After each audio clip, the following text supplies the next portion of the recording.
अत्यंत शुभ ग्रहस्थिती, उन्नतीच्या भरपूर संधी, साऱ्या शंकांची तू अशी मागू नको उत्तरे. असतात जे शंकेखोर त्यांचे कधी झाले बरे. अत्यंत काळजी करणं, चिंता करणं, शंका घेणं हा कन्या राशीच्या जातकांचा स्थायी भाव आहे. कन्या राशीचे जातक कोणत्याही विषयावर अतिविचार करतात, शंका घेतात, ज्यामुळे असलेले नसलेले प्रश्न उभे राहतात किंवा ज्याला आपण नसलेली भूतं म्हणतो ती उभी राहतात. म्हणून कन्या राशीच्या जातकांनी त्या दृष्टीने स्वतःची योग्य ती काळजी घ्यावी, आपल्या विचारांना आळा घालावा, नेहमी सकारात्मक विचार करावा. नमस्कार, मी ॲस्ट्रोगुरू डॉक्टर ज्योती जोशी आपल्या सर्वांचं मनपूर्वक स्वागत करते. सर्वप्रथम तुम्हाला येणाऱ्या इंग्रजी नववर्षाच्या हार्दिक शुभेच्छा. हे इंग्रजी नववर्ष तुमच्यासाठी कसं राहील ते आपण समजून घेत आहोत. त्यामध्ये आजच्या भागात कन्या राशीच्या वार्षिक राशी भविष्याचं विश्लेषण करणार आहोत. सोबतच या नववर्षातील शुभ काळ व करावयाचे विशेष उपाय देखील मी तुम्हाला सांगणार आहे. म्हणून व्हिडिओला शेवटपर्यंत नक्की बघा. याशिवाय अजून एक महत्त्वपूर्ण बाब म्हणजे 2025 हे नववर्ष तुमचं वैयक्तिक भविष्य काय असेल हे जर तुम्हाला समजून घ्यायचं असेल तर कमेंट बॉक्समध्ये आपलं नाव, जन्मतारीख, जन्मवेळ आणि आपला सर्वात महत्त्वाचा प्रश्न अवश्य लिहावा. प्रत्येक रविवारी असणाऱ्या आपल्या यूट्यूब लाईव्हमध्ये आम्ही आपल्याला निशुल्क मार्गदर्शन करू, म्हणून सर्व तपशील आणि प्रश्न कमेंट करा.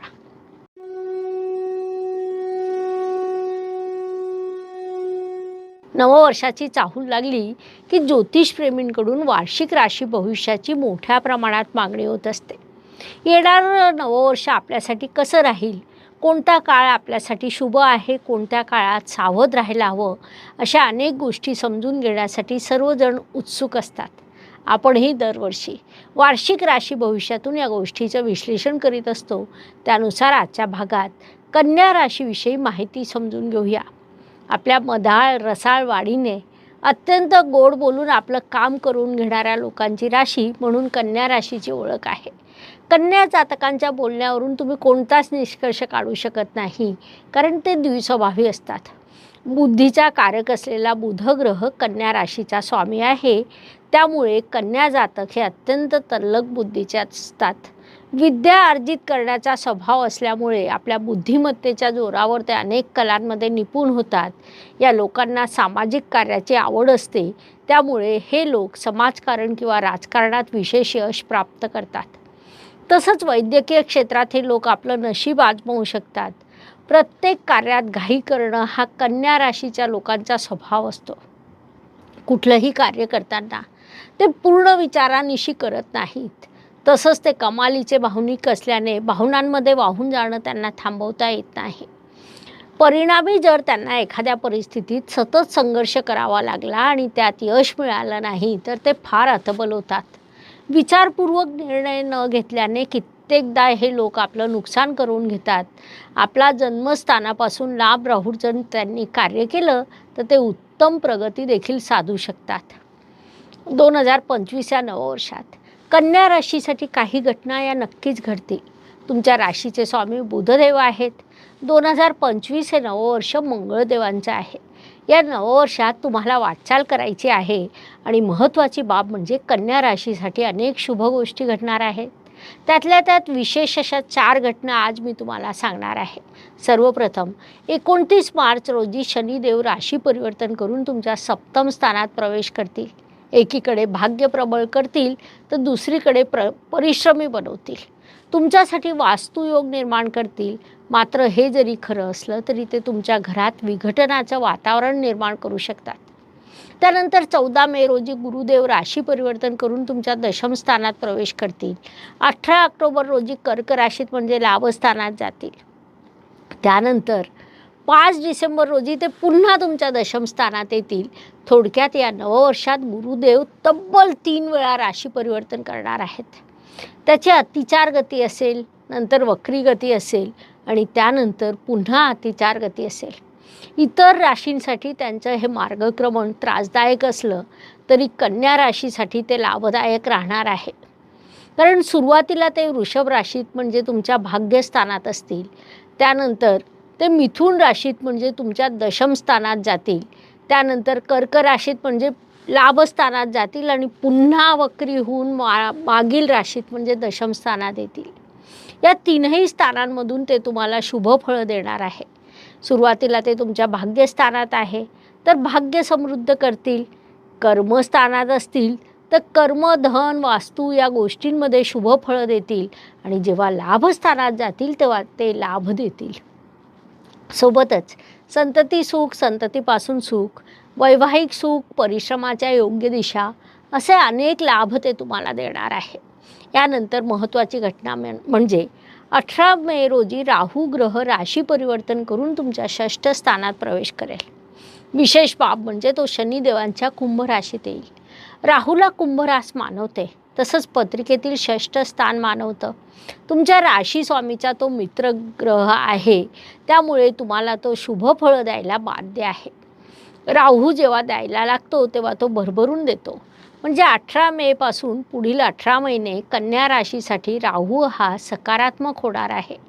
त्यानंतर महत्त्वाची घटना जी नक्की घडणार आहे ती म्हणजे तुमचे भाग्य शुक्रदेव जवळपास 4 महिने उच्चीचे राहणार आहेत. 28 जानेवारी ते 31 मे या काळात शुक्रदेव तुमच्या सप्तम स्थानात उच्चीचे असणार आहे, जी अत्यंत मोठी घटना असेल की ज्याचे भरपूर शुभ प्रभाव तुम्हाला प्राप्त होतील. राशी स्वामी जेव्हा स्वतः उच्चीचा असतो तेव्हा तो तुम्हाला शुभ फळ द्यायला बाध्य असतो. त्यानंतर पुढील महत्त्वाचा विषय म्हणजे मंगळ ग्रह जो नीचीचा असल्यामुळे इतर सर्व राशींसाठी त्रासदायक आहे. त्याचा तुम्हाला फारसा त्रास न होता उलट लाभच होणार आहे. कारण या काळात मंगळ ग्रह तुमच्या लाभ व दशम स्थानातून प्रवास करणार आहे. ज्योतिष नियमानुसार लाभ व दशम स्थानात प्रत्येक ग्रह शुभ फळं द्यायला बाध्य असतो. साधारणपणे 7 जूनपर्यंत मंगळ ग्रह देखील तुमच्यासाठी सकारात्मक आहे. तो विविध पद्धतीने तुम्हाला लाभ देणार आहे. एकंदरीत कन्या राशीसाठी हे नववर्ष अनेक दृष्टीने सकारात्मक आहे असं आपण म्हणू शकतो. व्यक्तिमत्वाच्या दृष्टीने जेव्हा विचार करतो तेव्हा राशी स्वामी, राशीवर दृष्टी टाकणारे ग्रह, महादशा या सर्वांचा प्रभाव पडत असतो. कन्या राशीच्या दृष्टीने जर विचार केला तर नववर्षातील ग्रहांचं गोचर हे तुमच्यासाठी अत्यंत सकारात्मक आहे असं आपण म्हणू शकतो. मग तो तुमचा राशी स्वामी असेल, तुमचा भाग्येश असेल, तुमचा पंचमेश म्हणजे इष्टदेवाचा स्वामी असेल, हे सर्व ग्रह तुम्हाला शुभ प्रभाव द्यायला बाध्य झालेले आहेत. विशेष बाब म्हणजे गुरुसारखा सर्वाधिक शुभ ग्रह देखील तुम्हाला शुभ फळ देणार आहे.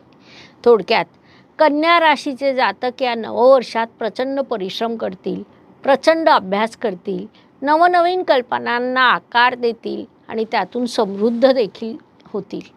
अर्थात या नववर्षामध्ये तुम्हाला व्यक्तिमत्वात प्रचंड मोठा विकास होणार आहे. व्यक्तिमत्व समृद्ध, संपन्न व प्रगल्भ होणार आहे. या काळाचा सदुपयोग करा.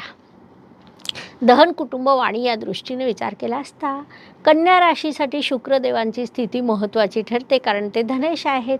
शुक्रदेव या नववर्षात जवळपास 4 महिने उच्चीचे राहणार आहेत. वर्षाच्या सुरुवातीला ते शनिदेवांसह कुंभ राशीत विराजमान आहे. 28 जानेवारी रोजी ते तुमच्या सप्तम स्थानात जाऊन उच्चीचे होतील. महत्त्वाची बाब म्हणजे तिथे ते मालव्य राजयोग निर्माण करतील, जो पंचमहापुरुष योगांपैकी अत्यंत महत्त्वाचा राजयोग मानला जातो. 31 मेपर्यंत या मालव्य राजयोगाचे भरपूर फायदे तुम्हाला होतील. दहन प्राप्त होणं, कुटुंब वृद्धी होणं, कुटुंबात सौख्य वाढणं, भरपूर पैसा येणं यासारखे शुभ प्रभाव मालव्य राजयोगामुळे तुम्हाला प्राप्त होणार आहे. थोडक्यात हे नववर्ष या दृष्टीने लाभदायक राहील. या काळाचा पुरेपूर उपयोग करून घ्या. पराक्रम व परिश्रम या दृष्टीने विचार केला असता कन्या राशीसाठी मंगळदेवाची स्थिती महत्त्वाची ठरते, कारण ते तुमचे परिश्रमेश आहेत.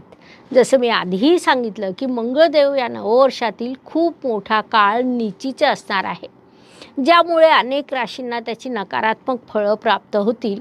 मात्र कन्या राशीसाठी ते शुभदायक ठरणार आहे. मंगळाला ग्रहाचा सेनापती म्हटलं जातं. तो तुम्हाला सतत कार्यरत ठेवेल. तुम्ही जेवढं जास्त कार्य कराल, जेवढे जास्त परिश्रम कराल, तेवढे जास्त तो तुम्हाला लाभ देईल. थोडक्यात परिश्रमाच्या दृष्टीने देखील हे नववर्ष तुमच्यासाठी नकारात्मक म्हणता येईल. म्हणून या काळाचा पूर्ण लाभ घ्यावा. वास्तू, वाहन, जमीन, सुखशांती या दृष्टीने विचार केला असता कन्या राशीसाठी हे नववर्ष शुभ म्हणता येईल. 29 मार्च नंतर शनिदेव आणि 14 मे नंतर गुरुदेव तुमच्यासाठी वास्तू वाहनाचे शुभयोग निर्माण करणार आहे. तुमच्या राशीसाठी राजयोग कारक असलेले शनिदेव आणि वास्तूचे कारक गुरुदेव या दोघांची दृष्टी एकाच वेळी तुमच्या वास्तूच्या स्थानावर असते, तेव्हा तुमचे वास्तुयोग प्रबळ झालेले असतात. अर्थात शनी म्हणजे विलंब. ते विलंबाने आपलं कारकत्व कधीच सोडत नाही, ज्यामुळे वास्तूसाठी थोडा विलंब होऊ शकतो. तरीही सुद्धा इथे वास्तूचे अत्यंत शुभयोग तुमच्यासाठी निर्माण झालेले आहे असं आपण म्हणू शकतो. त्यामुळे जे जातक वास्तू वाहनाचं स्वप्न पाहत असतील, त्या दृष्टीने नियोजन सुरू असेल, त्यांनी या काळात आपले प्रयत्न वाढवावे. तुमचे प्रयत्न नक्कीच यशस्वी होतील. स्वप्नपूर्ती देखील घडून येईल. शिक्षण, संतती, प्रणय या दृष्टीने विचार केला असता 2025 हे नववर्ष कन्या राशीसाठी शिक्षणाचे आहे असं आपण म्हणू शकतो. कन्या जातकांना शिक्षण नेहमीच आवडतं. शिक्षणात, अभ्यासात तुमची रुची असते. नवीन अभ्यास करणं, नवीन संशोधन करणं, कार्यात नाविन्यता आणणं हा तुमच्या स्वभावाचा भाग आहे. त्यानुसार तुम्ही या नववर्षामध्ये देखील उत्तम अभ्यास कराल, नवीन प्रोजेक्टवर कार्य कराल, त्यात यशस्वी देखील व्हाल. याशिवाय उपवर वधूवरांसाठी विवाहाचे शुभयोग निर्माण होणार आहे. विशेषतः मे ते ऑक्टोबर या मधल्या काळात विवाहाचे उत्तम योग तुमच्यासाठी असतील. तसंच ऑक्टोबर नंतर देखील प्रबळ योग निर्माण होतील. त्यात प्रेमविवाहाचे योग आहेत, आयोजित विवाहाचे योग आहे, वैवाहिक सौख्याचे योग आहे. केवळ सप्तम स्थानात येणारे शनिदेव तुम्हाला अधूनमधून विचलित करतील. अशा वेळी स्वतःच्या इच्छाशक्तीने स्थैर्य राखणं आवश्यक आहे, ही बाब लक्षात घ्या.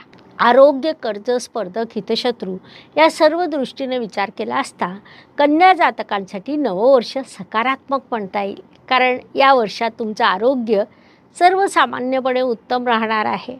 मात्र अचानक अनपेक्षितपणे एखाद्या वेळी ऑपरेशनचे योग निर्माण होऊ शकतात किंवा जून महिन्यानंतर आरोग्याचे काही प्रश्न निर्माण होताना दिसत आहे. त्यासाठी आतापासून काळजी घ्या. योग्य आहार, विहार, योग, प्राणायाम यासारख्या चांगल्या गोष्टींची सवय लावून घ्या. कोर्टात एखाद्या केसवर तुमचं कामकाज सुरू असेल आणि त्यात तुमची बाजू योग्य असेल तर निकाल तुमच्या बाजूने लागण्याची शक्यता बऱ्यापैकी वाढलेली राहील. म्हणून त्या दृष्टीने अधिक प्रयत्न करावे. नोकरी व व्यवसाय या दृष्टीने विचार केला असता कन्या जातकांसाठी या दोन्ही आघाड्यांवर नववर्ष शुभ म्हणता येईल. या काळाचा पुरेपूर उपयोग करा. काही कन्या जातक परदेशात नोकरीसाठी प्रयत्न करतील, तर व्यावसायिक जातक आपला व्यवसाय परदेशात पोहोचवण्यासाठी प्रयत्न करतील. या दोन गोष्टी जर तुम्ही केल्या तर निश्चितच तुमच्या यशामध्ये वृद्धी घडून येईल. या काळात जास्तीत जास्त प्रवास करा. तुम्ही नोकरीपेशा असा किंवा व्यावसायिक, अशा प्रवासाचे योग तुमच्यासाठी निर्माण होणार आहे. त्या प्रवासातून तुम्हाला लाभ प्राप्त होणार आहे. या काळाचा पुरेपूर उपयोग करा.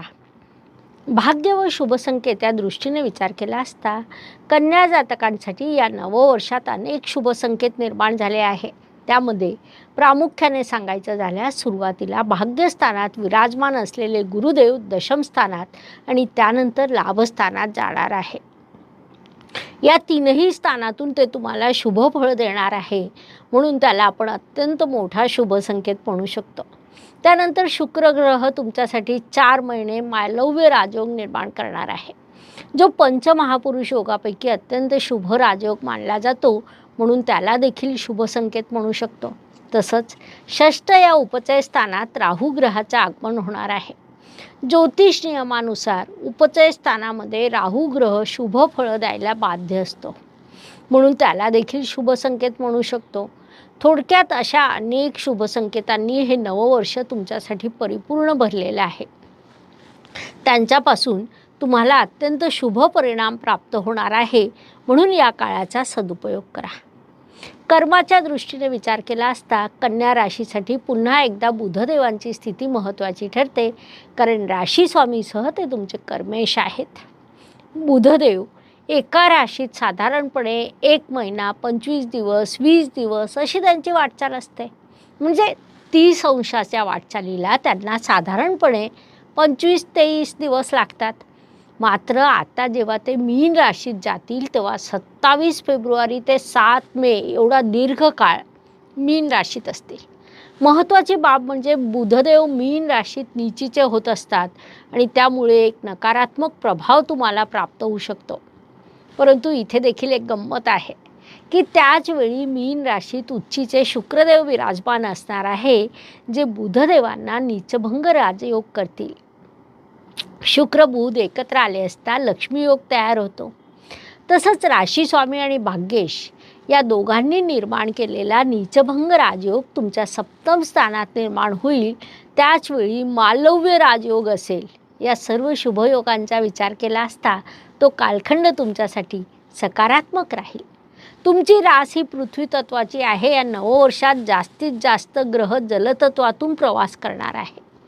पृथ्वी तत्वाच्या दृष्टीने त्यांचा प्रवास लाभाचा ठरण्याची शक्यता आहे, म्हणून या काळाचा लाभ घ्यावा. लाभाच्या दृष्टीने विचार केला असता कन्या राशीसाठी नववर्ष मोठ्या लाभाचं राहील असं म्हणू शकतो. वर्षाच्या सुरुवातीला तुमच्या लाभस्थानात मंगळ ग्रह विराजमान आहे. त्यानंतर विविध ग्रहांचा प्रवास तुमच्या लाभस्थानातून होत राहील. विशेषतः गुरुग्रह देखील 18 ऑक्टोबर ते 5 डिसेंबर या काळात लाभस्थानात राहील. ज्योतिष नियमानुसार लाभस्थानात येणारा प्रत्येक ग्रह लाभ द्यायला बाध्य असतो. त्यामुळे हे नववर्ष तुमच्यासाठी मोठ्या लाभाचं राहणार आहे. या काळाचा पुरेपूर उपयोग करून घ्या, जेणेकरून जास्तीत जास्त लाभ तुमच्या पत्रात पडू शकेल. व्यय व परदेश गमन या दृष्टीने विचार केला असता कन्या जातकासाठी या नववर्षात खर्चाचे अनेक योग निर्माण होणार आहे. म्हणजे तुम्ही नवीन संकल्पना राबवाल, त्यावर खर्च कराल, भरपूर प्रवास कराल, वेगवेगळ्या प्रकारचं शिक्षण घ्याल, त्यावर खर्च होणार आहे. साधारणपणे फेब्रुवारी ते मे महिन्याच्या दरम्यान अनारोग्याचा मोठा प्रश्न निर्माण होऊ शकतो किंवा कुटुंबातील एखाद्या व्यक्तीच्या आजारपणाची समस्या निर्माण होऊ शकते. अर्थात हॉस्पिटलवर देखील तुमचा काही खर्च होणार आहे, म्हणून तशी मानसिकता करून घ्या, हा सल्ला देण्यात येत आहे. 2025 या नववर्षातील कोणता काळ तुमच्यासाठी शुभ राहील, कोणता अशुभ राहील ते समजून घेऊया. त्यामध्ये अगदी सर्वांनाच मी सूचना देऊ इच्छिते की या नववर्षात सर्वांनी आपल्या रागावर नियंत्रण ठेवणं आवश्यक आहे. सर्वच राशीच्या जातकांनी ही बाब प्रामुख्याने लक्षात घ्यायला हवी. शुभ काळाच्या दृष्टीने विचार केला असता कन्या राशीच्या जातकांसाठी वर्षाच्या सुरुवातीला म्हणजे जानेवारी महिन्याचा दुसरा पंधरवाडा, नंतर मार्च महिन्याचा पहिला आठवडा, ऑगस्ट महिन्याचा दुसरा पंधरवाडा शुभ राहील. अशुभ काळाच्या दृष्टीने विचार केला असता जानेवारी महिन्याचा पहिला पंधरवाडा, फेब्रुवारी महिन्याचा तिसरा आठवडा, सप्टेंबर महिन्याचा पहिला आठवडा अशुभ राहील. हे शुभ अशुभ असे दोन्ही कालखंड लक्षात घेऊन या वर्षातील महत्त्वपूर्ण कामांचं नियोजन करा. 2025 या नववर्षातील उपायांचा विचार केला असता मोठ्या प्रमाणावर परिवर्तन हे या नववर्षाचं वेगळं वैशिष्ट्य म्हणता येईल. आता परिवर्तन हे जेवढं मोठं असतं तेवढं स्थैर्य हे कमी होत जातं. 2025मध्ये कुंभ राशीत असलेले शनिदेव राशी परिवर्तन करून मीन राशीत जातील. तर मीन राशीतील राहू कुंभ राशीत येईल. हा एक मोठा परिवर्तन योग म्हणता येईल. दीर्घकालीन राशी भविष्यामध्ये शनी, गुरु, राहू आणि केतू हे 4 ग्रह अत्यंत महत्त्वाचे ठरतात. त्यातील शनी आणि राहू यांचं परिवर्तन या पद्धतीने होईल. 29 मार्च रोजी शनिदेव कुंभ राशीतून मीन राशीत जातील, तर मे महिन्यात राहू ग्रह मीन राशीतून कुंभ राशीत येईल. विशेष बाब म्हणजे मे महिन्यात गुरुदेव देखील राशी परिवर्तन करणार आहे आणि ते वृषभ राशीतून वायू तत्वाच्या मिथुन राशीत जातील. त्याचा एक दीर्घकालीन प्रभाव तुमच्यावर घडून येईल. खरं सांगायचं तर गुरुदेव मिथुन राशीत जातील ही एक सामान्य घटना आहे, मात्र तिथला प्रवास हा अतिचारी गतीचा असेल.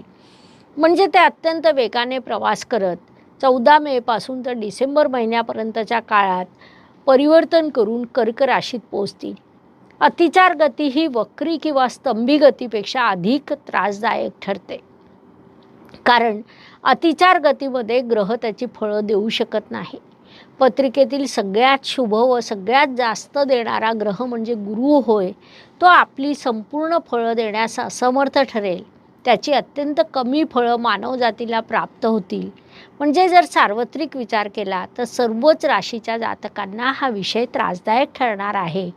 अशा वेळी निसर्गाने माणसाला एक शक्ती दिली आहे की तुम्ही सार्वत्रिक उपाय करा, तेव्हा शुभ फळं प्राप्त होतात. या नववर्षात एक मंत्र देते. त्या मंत्राचा सर्वांनी जर एकाच वेळी जाप केला तर संपूर्ण भारताला नव्हे तर संपूर्ण मानवजातीला त्याचे शुभ परिणाम प्राप्त होऊ शकतात. त्यानुसार जर तुमची इच्छा असेल तर आपण दररोज विशिष्ट मंत्र सर्वांनी सोबत म्हणावे, तर मी ते तुम्हाला दररोज देखील देत जाईल. आता जो मंत्र किंवा उपाय देत आहे तो संपूर्ण वर्षभर करा. सर्व राशींना, सर्व व्यक्तींना, आपल्या चॅनेलवरील प्रत्येक सबस्क्रायबरला मी सांगते की दररोज ओम हौम जूम सह, ओम भूर्भुवः स्वः, ओम त्र्यंबकं यजामहे सुगंधिं पुष्टिवर्धनम् उर्वारुकमिव बंधनान मृत्योर्मोक्षी मामृतात.